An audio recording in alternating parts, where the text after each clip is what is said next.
किया गया है, क्या मामला था और कितने लोग गिरफ्तारी की गई इसमें? उक्त प्रकरण में 4 मुकदमे लिखे गए थे, जिसमें एक मुबारकपुर में था, 2 कंदरापुर में थे और 1 कोतवाली में था।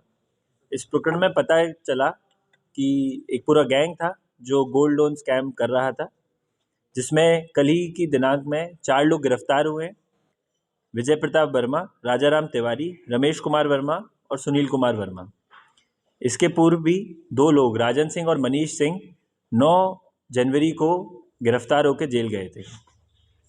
इस पूरे गोल्ड लोन के प्रकरण में करीब 5 बैंक, 7 बैंक के ब्रांच और 4 डिस्ट्रिक्ट यूपी के और 1 दिल्ली के, तो ये पूरा मिला के करीब 19,45,000 का स्कैम था, जो अभी तक पता चला है और बाकी विवेचना का पार्ट है, आगे भी पता चलेगा।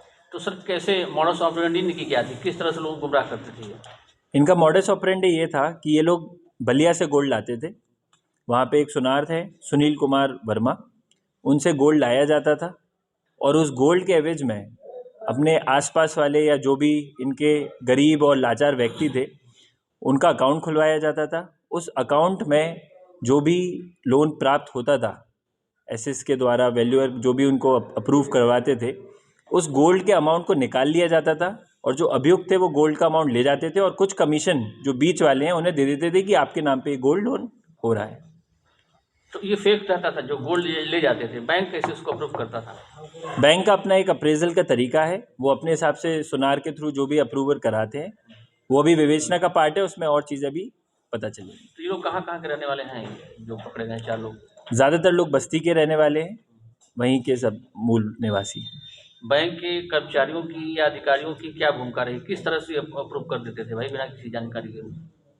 अभी वो विवेचना का पार्ट है, वो अभी और चीज़ें समझ में आ रही हैं, क्योंकि इसकी पॉलिसी पढ़ी जा रही है कि किस किस का क्या क्या रूल्स थे, क्या रूल्स का वायलेशन हुआ है और उस बेसिस पे आगे की कार्रवाई की जाएगी। सर लोकल में कितने लोग इनके साथ इन्वॉल्व थे आजमगढ़ जिले के? लोकल में राजन और मनीष जो पहले जेल गए थे, वो यहाँ के लोग थे, वो इन्वॉल्व थे। और कोई अभी नहीं? अच्छा।